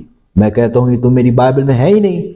मैंने इस किताब को प्रिंट नहीं किया, ना यहूदियों ने किया है, ना हिंदूज ने किया है, तुम ईसाइयों ने किया है इसे प्रिंट, और तुम बता रहे हो कि ये सबसे अपडेटेड वर्जन है बाइबल का। तो मैंने खोल के देखा Mark chapter 16 verse 8 and the end, 9 से 20 तक आयतें है ही नहीं। 9 से लेके 20 तक आयतें मिसिंग है। क्या मैंने उसे निकाला है? क्या मुसलमानों ने उसे निकाला है? नहीं। 32 scholars of highest eminence backed by 52 cooperated denomination, उन्होंने कहा ये एक और फितना है, एक और मिलावट है ईसाई दुनिया में, और उन्होंने इसे भी बाहर फेंक दिया। ये मेरी बाइबल में नहीं है, यानी ये खुदा के अल्फाज नहीं थे। अगर ये खुदा का कलाम है तो वो खुदा का कलाम नहीं है। लेकिन चलिए मैं एक और बाइबल उठाता हूं, जरा देखिए इसे। देखिए ब्रदर स्वेगार्ड, दोनों आइडेंटिकल है, बिल्कुल एक जैसे। लेकिन मैंने फिर देखा जहां हटाया गया था असेंशन शब्द को, गॉस्पल में सिर्फ 2 ही जगह असेंशन शब्द आया है। Gospel of Matthew, Mark, Luke और जॉन में सिर्फ 2 ही जगह असेंशन आया है। Mark chapter 16 verse 19, Luke chapter 24 verse 51। फितना, मिलावट बोलकर बाहर निकाल दिया असेंशन वर्ड को। लेकिन हर एक बाइबल बताती है कि जब जीसस जेरूशलम आए तो एक गधे में सवार होकर आए। मैथ्यू ने से बोला, मार्क, ल्यूक, जॉन ने भी यही कहा कि वो गधे में सवार होकर जेरूशलम आए। गॉड ऑलमाइटी ने भी नहीं छोड़ा कि उसका बेटा गधे में सवार होकर जेरूशलम जा रहा। जब भी कोई टॉम, डिक, हैरी गधे में सवार होकर जेरूशलम जाएगा तो वो नहीं भूलेगा। लेकिन एसेंशन, उसका तो जिक्र ही नहीं है, और जहां जिक्र है वहां से बाहर निकालकर फेंक दिया गया है। लेकिन मैंने एक और बाइबल खरीदी जो आइडेंटिकल है, इसे सेम प्रिंटरों ने प्रिंट किया है। मैं देखता हूं इन लोगों ने असेंशन फिर डाल दिया, जो निकाला गया था फिर डाल दिया उन लोगों ने। कैसे भला, कैसे? क्या गेम खेल रहे हो तुम लोग? देखिए इन दोनों को। ये वर्जन 1971 का पब्लिश है। अब जो आम आदमी है उसको क्या पता कि क्या गेम खेला जा रहा है इनके साथ। जरा प्रीफेस पढ़ो इसका। जब भी कोई प्रीचर प्रीफेस पढ़ता है, लेकिन वो अपनी जमात वालों को नहीं बताता कि वो क्या पढ़ रहा है। प्रीफेस पढ़ने के बाद हमें पता चलता है कि कई फर्दों और 2 चर्चों के फिरकों ने इन लोगों के साथ जबरदस्ती की, फोर्स किया कि ये शब्दों को वापस बाइबल में डालें। अगर ऐसा नहीं किया तो किताब के खिलाफ प्रचार करेंगे कि इसे नहीं, किंग जेम्स को खरीदना। किंग जेम्स को खरीदना, उसको छोड़कर जो सबसे ज्यादा मिलती है पुराने मैन्युस्क्रिप्ट से। नहीं नहीं नहीं, किंग जेम्स को खरीदना, क्योंकि उसमें सब मिलेगा जो तुम प्रचार करना चाहते हो, जिसमें आसानी से मछली जाल पे आ सके, जो आसानी से चारे में आ सके। आपको पता है जैसे डेव कैरन के अपनी किताब में बताते हैं कि दोस्तों को कैसे जीते और लोगों को कैसे मुतासिर करे। बोलते हैं कि मुझे स्ट्रॉबेरी और क्रीम बहुत पसंद है, शायद बहुत से अमेरिकन को पसंद होगा, लेकिन वो बोलते हैं जब मुझे मछली पकड़ना होता है तो मैं कीड़ा लगाता हूँ। इसलिए नहीं कि मुझे कीड़ा पसंद है, इसलिए क्योंकि मछली को पसंद है। तो मछली पकड़ना है तो सही चारा चाहिए। असेंशन अल्फाज दोबारा वापस ले आया गया है, ये प्रीफेस बता रहा है। तो क्यों ना खुदा ने इस चीज के ऑर्डर दिए थे? खुदा सबसे थोड़ी कलाम करता फिरता है, लेकिन हमारे भाई को छोड़कर जो खुद बताते हैं कि खुदा तकरीबन हर बार उनसे कलाम करता है। आप इनकी किताब में खुद पढ़ सकते हैं, खुदा इनके पास आता है और कहता है कि मेरे बेटे, और यहाँ पे जीसस की बात नहीं हो रही, जहाँ पे खुद खुदा अपने बेटे के ऊपर 3rd पर्सन से रेफर करते हैं कि मैं अपने बेटे के ऊपर, और यहाँ पे ब्रदर स्वेगार्ड के लिए मेरे बेटे मतलब इतने फ्री हैं, तो मैं कहता हूँ कि ये किताब खुदा का कलाम नहीं हो सकती। तो इस वर्जन को ये चर्च ग्रुप हटाने से पहले इस वर्जन ने तकरीबन $50 मिलियन का प्रॉफिट इकट्ठा कर लिया था। इसको हटाने से पहले ब्रदर स्वेगार्ड ने काफी सारी खूबसूरत किताबें लिखी हैं, beautiful books, insist, pornography, homosexuality, alcohol, Sodom and Gomorrah। मैं सोच भी नहीं सकता कि मैं इतनी खूबसूरत किताबें लिख सकता हूं। Incest, the dark stain on our society, American society, काला धब्बा अमेरिकन सोसाइटी में, ये महामारी के हद तक पहुंच गई है। Incest, मेरे देश साउथ अफ्रीका में जितने भी गोरे लोग हैं, स्टैटिस्टिक्स के मुताबिक 8% लोग इंसिस्ट में मुब्तला हो। 8%, 12 में से एक इस बेहयाई में मुब्तला है। मैं नहीं जानता कि यहाँ के क्या परसेंटेज है, लेकिन ब्रदर स्वेगार्ड बताते हैं कि ये महामारी के स्थल में है, आपकी माइटी कंट्री अमेरिका में। और वो होली बाइबल का एग्जाम्पल देते हैं जिसमें 10 केसेस हैं इंसिस्ट के। मैं तो जानता ही नहीं था, मैं ये जानता था कि फर्स्ट बुक ऑफ जेनेसिस में 4 केसेस हैं। ब्रदर स्वेगार्ड ने मेरी आंखें खोल दी और मुझे 5वां केस भी मिल गया फर्स्ट जेनेसिस ऑफ बुक में इंसिस्ट के बारे में। जैसे कि ये किताब ही है इंसिस्ट के बारे में, ये बताए कि तुम कौन कौन सी बेहयाई में मुलव्विस हो सकते हो। खुदा के कलाम में 10 केस इंसिस्ट के, और मुझे सिखाया गया है कि बेकार खाना खाओगे तो बेकार बन जाओगे, और बेहयाई वाली चीज पढ़ोगे तो बेहया बन जाओगे। इस किस्म की चीज पढ़ रहे हो आप। क्या आप लोग देख नहीं सकते कि हमें प्रोग्राम किया जा रहा है? जिस टाइप की चीज तुम देखते हो, पढ़ते हो, जब तुम पढ़ते हो इंसेस्ट, बाप बेटी के साथ, बेटा माँ के साथ, ससुर बहू के साथ, भाई बहन के साथ, क्या है ये सब? 10 केस इंसिस्ट के।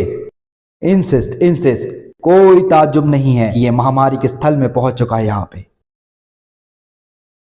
डॉक्टर वर्नन जॉन्स, जो कि साइकोलॉजिस्ट हैं, जिनकी बहुत शोहरत है, उन्होंने एक एक्सपेरिमेंट किया। स्कूल चिल्ड्रंस को अलग अलग स्टोरी सुनाकर कहा कि इन बच्चों पर मामूली सी तब्दीली हुई, लेकिन ये तब्दीली परमानेंट थी, और ये सब छोटे से क्लासरूम में हुआ।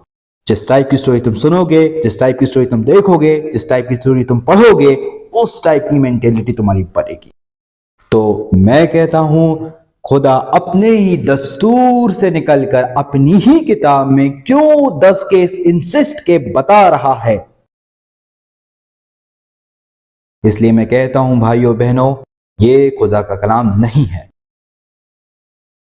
पहली 5 किताबें मूसा की किताबें मानी जाती हैं, Genesis, Exodus, Leviticus, Numbers and डिटोनॉमी।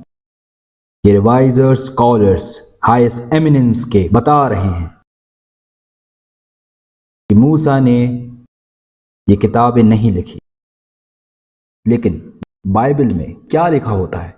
Genesis पहली बुक का ऑथर इन्वर्टेड कॉमा में मूसा, ऑथर जो दूसरी किताब है एक्सोडस इन्वर्टेड कॉमा मूसा, ऑथर लेविटिकस तीसरी किताब इन्वर्टेड कॉमा मूसा, नंबर्स चौथी किताब इन्वर्टेड कॉमा मूसा, ऑथर डिटोनॉमी 5वीं किताब इन्वर्टेड कॉमा मूसा। मैं पूछता हूं, ये इन्वर्टेड कॉमा क्यों, किस लिए है ये इन्वर्टेड कॉमास?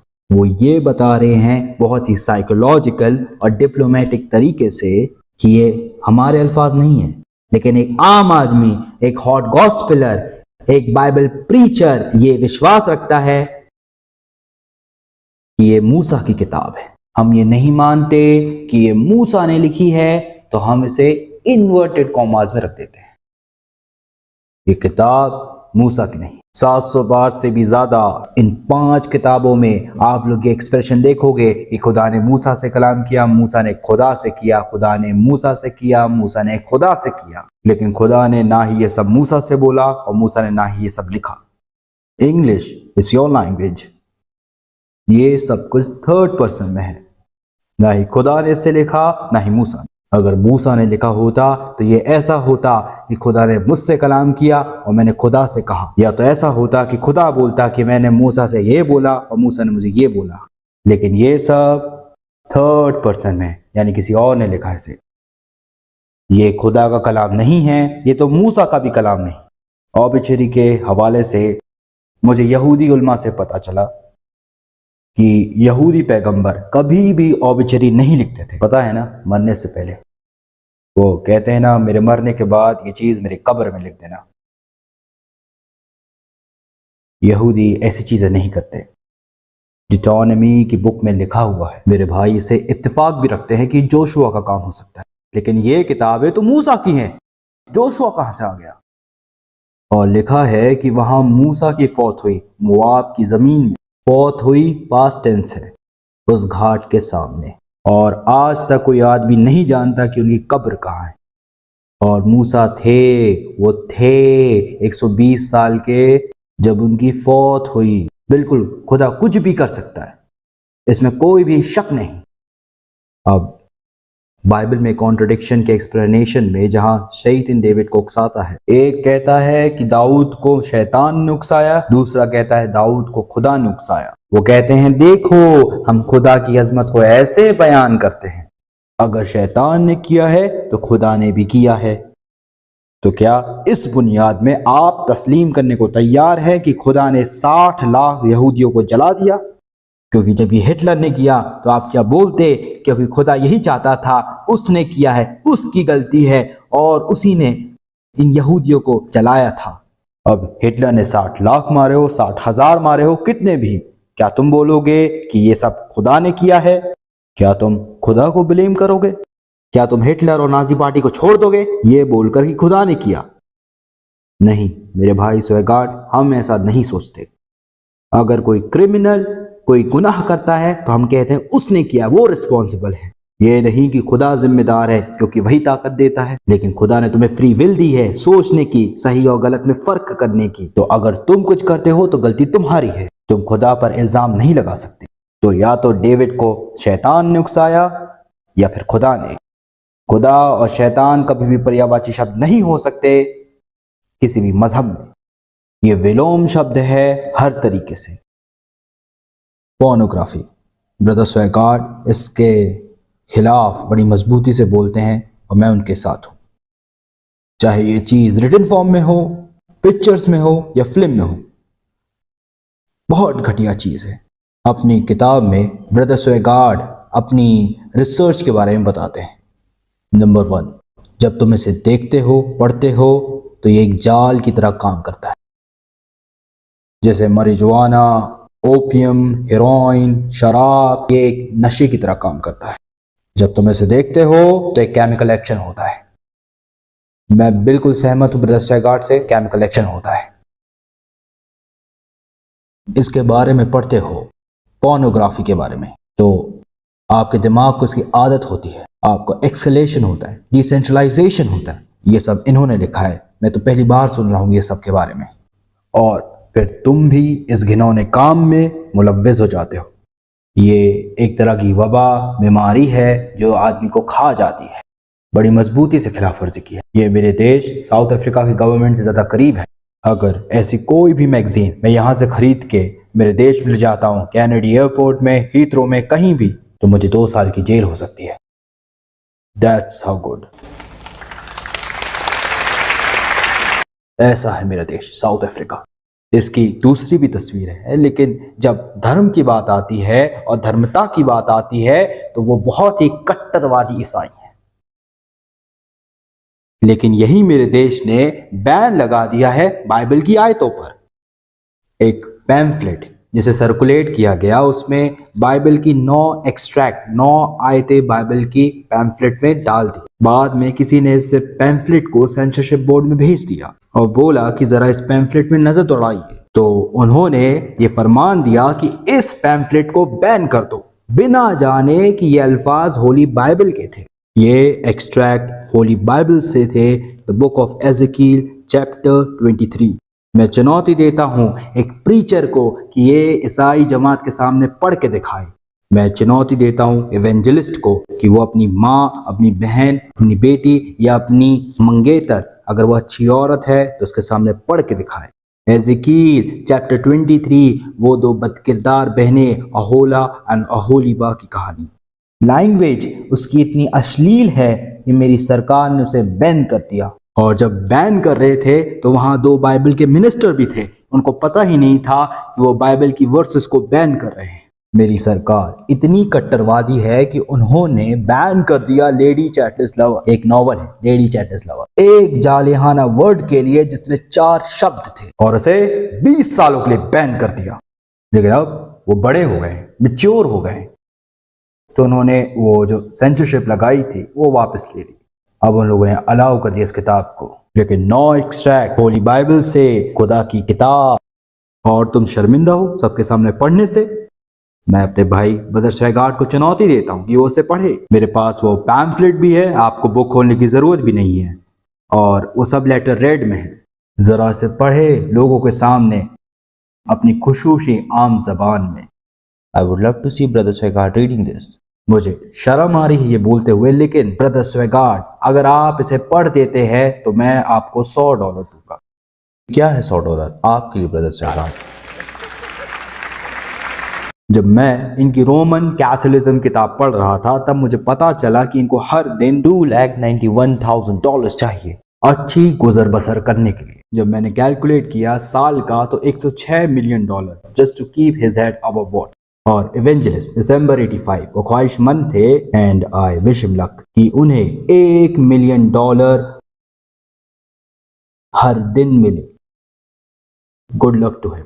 लेकिन अभी मैं अगर बोल देता हूं उनसे कि मैं उन्हें $1,000 दूंगा, अब मैं जानता हूं कि मैं उन्हें ललचा नहीं सकता, लेकिन उनके हौसले के लिए, मैं उनकी उम्मीद के लिए मैं दुआ करता हूं कि इनमें इतना गट्स और साहस हो जितना मेरे एक्सपीरियंस में किसी भी पादरी के पास नहीं। रीड इट, पढ़ो अपनी ऑडियंस के सामने, और अगर नहीं कर सकते तो मैं बता दे रहा हूं कि ये खुदा का कलाम नहीं है। बाइबल खुदा का कलाम नहीं है।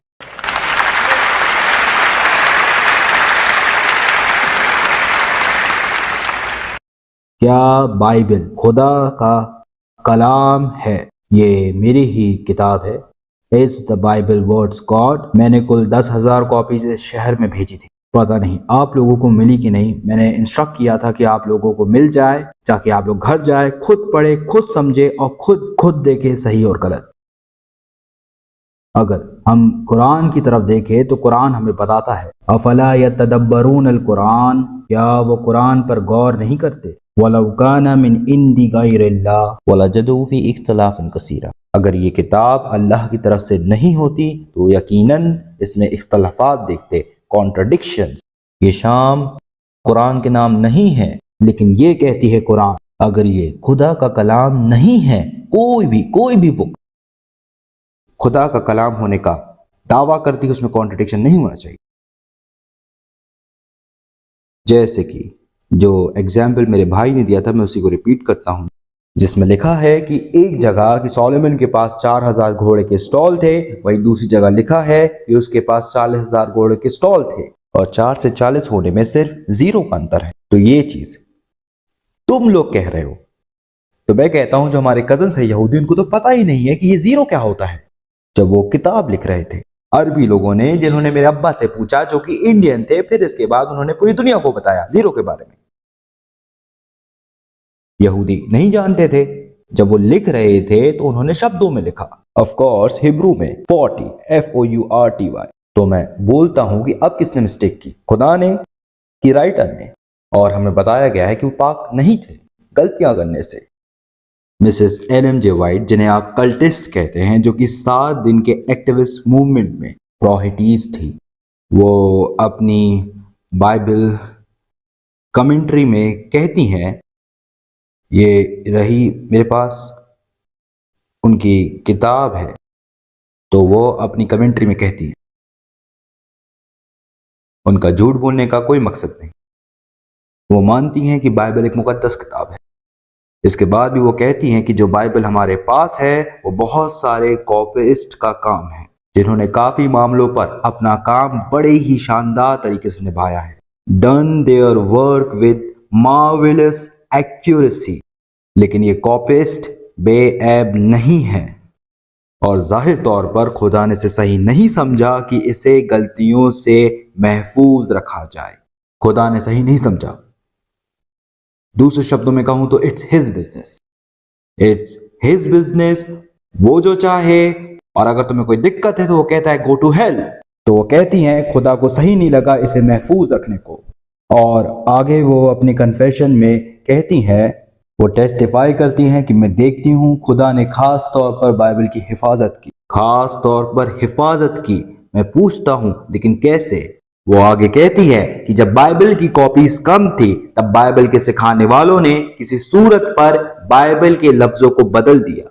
ओरिजिनल मैन्यूस्क्रिप्ट से उन्होंने अल्फाजों को बदल दिया, ये सोचकर कि वो आसान बना रहे हैं, लेकिन रियलिटी में वो आसान चीज को बदल रहे थे, जो कि उनकी विचारों की वजह से था, जिसे रिवायतें कंट्रोल करती थी। जैसे जोहास विटनेसेस, उन लोगों ने ट्रांसलेशन निकाला जिसे न्यू वर्ल्ड ट्रांसलेशन कहा। ऑर्थोडॉक्स एक्सेप्ट करते, आप क्यों नहीं करते? क्यों? इसलिए क्योंकि उनका दावा अलग है, अपने ही ख्यालात के मुताबिक वो अल्फाजों को बदल रहे हैं।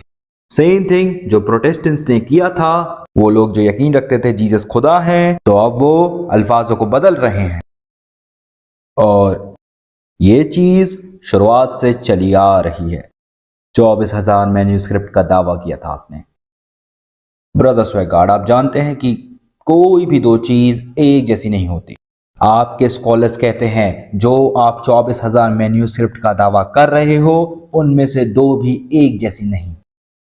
तो आप बताओ, इन 24,000 किताबों में से कैसे बोल सकते हो ये खुदा का कलाम है? ये नहीं। On the very face of it, जब आप खोलते हो तौरात और इंजील जिसकी आप बात कर रहे हो, उस किताब की शुरुआत में ही लिखा रहता है, आपकी किंग जेम्स वर्जन में ही लिखा होता है gospel according to Saint Matthew, the gospel according to Saint Mark, the gospel according to Saint Luke, the gospel according to Saint John. मैं पूछता हूं, क्या है ये अकॉर्डिंग? क्यों अकॉर्डिंग कर रहे हो? According, according, what according, why according? मेरे पास है ब्रदर स्वेगार्ड की बुक जिसकी हेडिंग है homosexuality cause and cure by Jimmy Swaggart या जज जिमी स्वेगार्ड। उसमें नहीं लिखा कि अकॉर्डिंग टू जिमी स्वेगार्ड। ये चीज खुदा के कलाम में क्या है? According to, according to, according to. पता है क्यों? क्योंकि इसे मैथ्यू ने अपना साइन नहीं किया, ना ही ल्यूक ने किया, ना ही मार्क ने किया और ना ही जॉन ने किया। ये सब अज्यूम अनोमिनस बुक्स हैं जिसे पता नहीं किसने लिखा। And these books attributed to God. तो मैं कहता हूं ये इंजील नहीं है। आप देखोगे अरेबिक ट्रांसलेशन इन किताबों का, उसमें लिखा होता है इंजील मत्थ्यू, जिसका मतलब है गॉस्पेल ऑफ मैथ्यू। इंजील इस्तेमाल किया गया। इंजील मार्कस, इंजील लूकस, इंजील यूहन्ना। जिसमें हम विश्वास रखते हैं वो है इंजील ईसा, द गॉस्पेल ऑफ जीसस, जो उन्होंने सिखाया। हम उस पर विश्वास रखते हैं कि वो खुदा का कलाम है।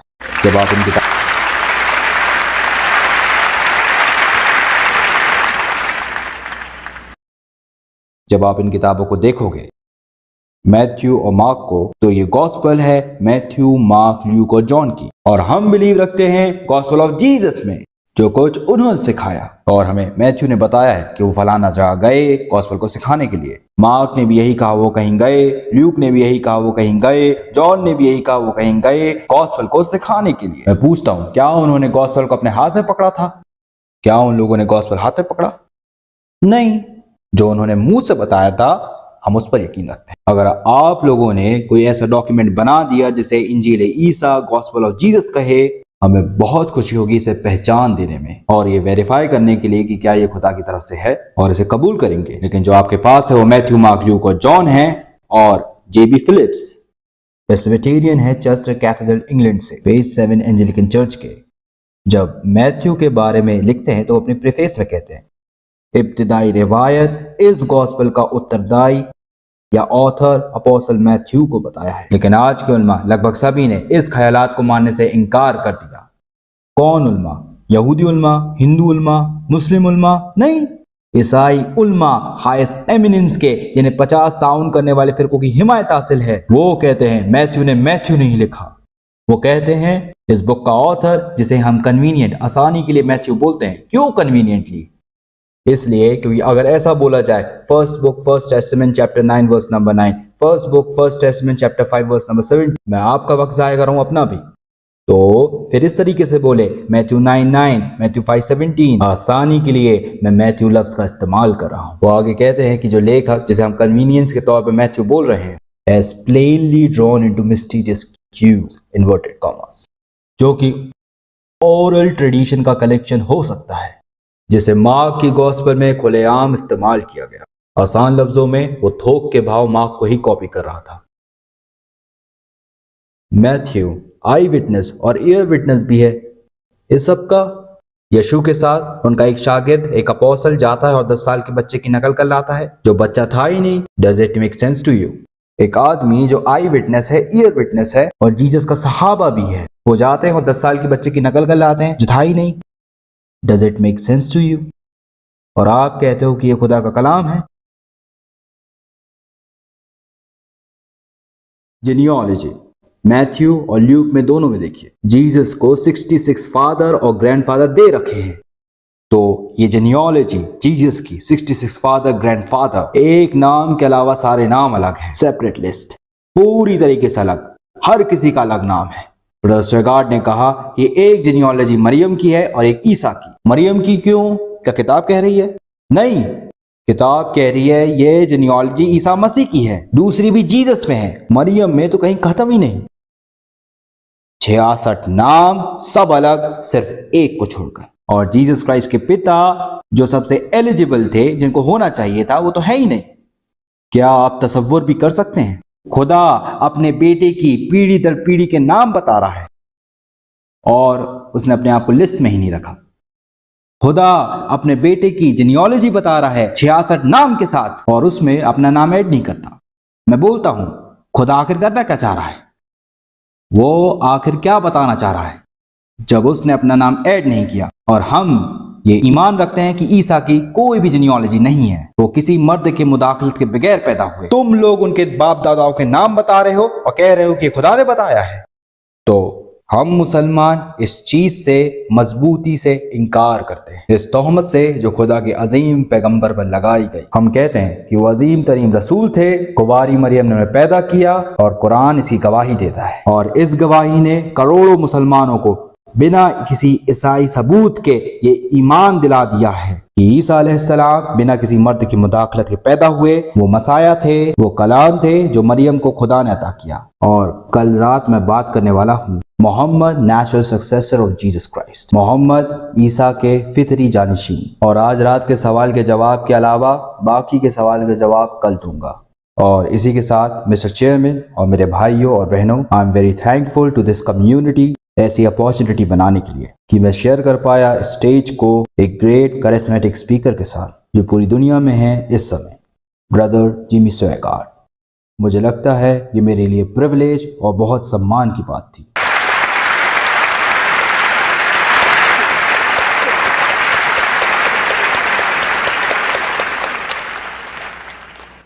और अब 10 मिनट के लिए रेवरेंड जिमी स्वेगार्ड।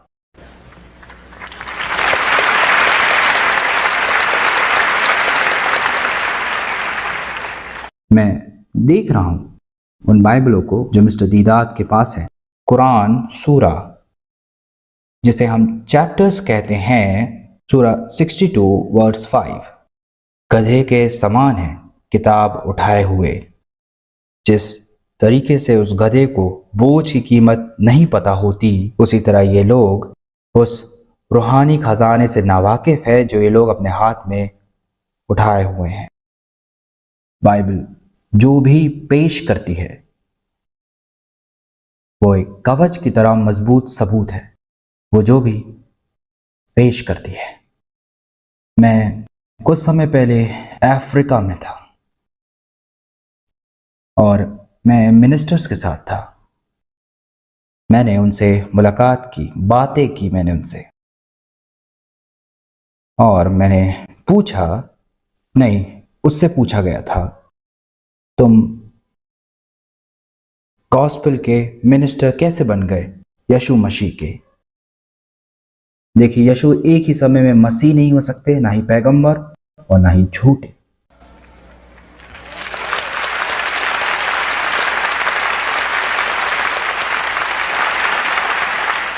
या तो वो वही हो सकते हैं जो उन्होंने कहा, या तो झूठे, और वो झूठे नहीं थे। तो उस आदमी ने कहा कि मैं इस तरीके से गॉस्पेल का मिनिस्टर बना। उसने कहा, मेरा एक करीबी दोस्त था जो ईसाई था। हम लगातार बहस कर रहे थे इस्लाम और क्रिश्चियनिटी के ऊपर। एक बार एक नौजवान ईसाई ने कहा कि एक आदमी के अंदर एक शैतान का कब्जा है। सेंट मार्क चैप्टर 16 वर्स 17, मेरे नाम पे वो शैतानों को निकालेंगे। This is the book of power. लाखों लोग ठीक हुए हैं खुदा के ताकत से और यीशु के अजीम नाम को पुकार कर। लाखों एक चुटकी में ही तब्दील हो गए बदतरीन गुलामी से जो कभी जहन्नम पैदा कर सकती, जैसे उन्होंने कहा। खुदा के इस कलाम से मैं याद दिला दूं कि कोई भी मुर्दा किताब इस तरीके के रिजल्ट को हासिल नहीं कर सकती। आप लोग जा सकते हैं हमारे चर्च में, आधे से ज्यादा लोग शराबी या फिर ड्रग एडिक्ट्स हुआ करते थे। हर गुलामी जो जहन्नम जमा कर सकती है, और मैं जानता हूं आपके मजहब में जहन्नम को मानते हैं, लेकिन आज रात वो आजाद है खुदा की अजीम ताकत से और यीशु के अजीम तरीन नाम से। The gospel of Jesus Christ produce results. ये हर गुनाह की बेड़ियों को तोड़ देती है, ये खाली दिल भर देती है। उसने कहा, फिर मैं उसके साथ गया था। वह उस आदमी के लिए प्रे करने वाला था जिसके अंदर शैतान आ गया था। वो बिल्कुल पागल हो गया था। जब हम वहां पहुंचे तो उसके मुंह से झाग निकल रहा था। उसने बोला कि मैंने ऐसा कुछ पहले कभी नहीं देखा। उसने कहा था कि मेरे दोस्त ने इसके लिए बहुत प्रे किया था पर कोई रिजल्ट नहीं आया। जब वो दूसरे मिनिस्टर को लेने गया तो मैं इसके साथ अकेला रह गया, इस आदमी के साथ। उसने कहा कि मुझे लगता है कि मैं खुद उसके लिए प्रे करूंगा। उसने कहा कि मैंने दुआ की मोहम्मद के नाम पर कि शैतान बाहर निकले। मैंने पूछा, फिर क्या हुआ? कुछ भी नहीं। उसने कई बार प्रे किया मोहम्मद के नाम पे कि बाहर निकल जाए, और कुछ नहीं हुआ। और मैं मोहम्मद की बेअदबी नहीं कर रहा।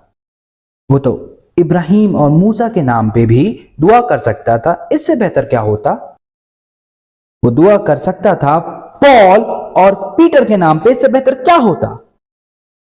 तो अकेले खड़े उसने सोचा कि मुझे भी ट्राई करना चाहिए। मेरे ईसाई दोस्त ने कहा कि मैं इसमें बिलीव नहीं रखता, लेकिन मैं एक बार ट्राई करता हूं। उसने उसके ऊपर हाथ रखा और कहा, ईसा मसीह के नाम पे बाहर निकल जा, बाहर निकल जा। उसने कहा, ब्रदर स्वेगार्ड, मेरी आंखों के सामने खुदा की ताकत की वजह से वो निजात पा गया।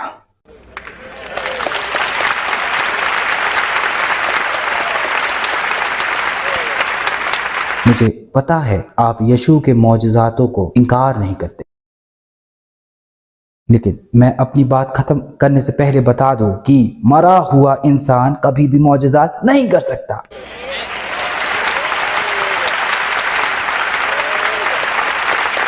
मैं दोबारा कहता हूं कि मरा हुआ इंसान कभी मौजज़ात नहीं कर सकता। मसीह अभी जिंदा है।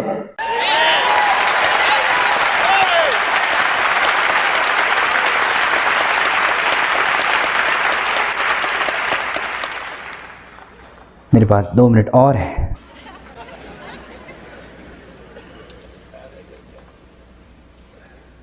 उसने कहा,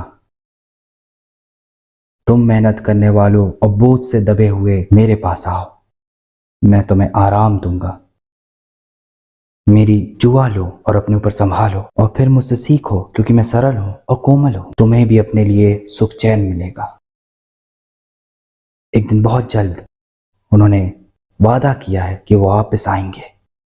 वो आ रहे हैं, क्योंकि उन्होंने कहा है वो आएंगे। इस किताब में जितनी भी पेशन गोई हैं जिन्हें पूरी होना था वो हो गई हैं, और जो दूसरी बची हैं वो जरूर पूरी होंगी। हर इंसान के अंदर खुदा की भूख है। सिर्फ यीशु मसीह ही इस भूख को मिटा सकते हैं, क्योंकि God is love.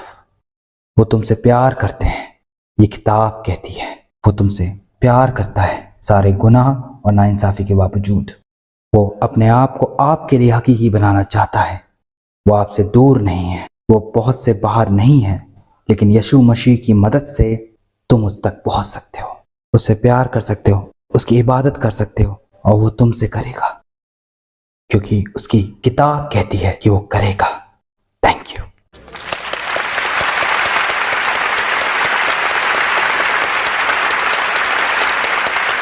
Let us acknowledge both these fine gentlemen.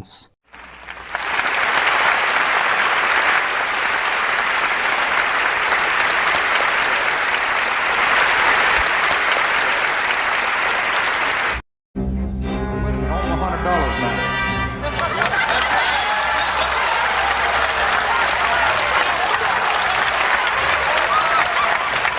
All Muslims are truthful.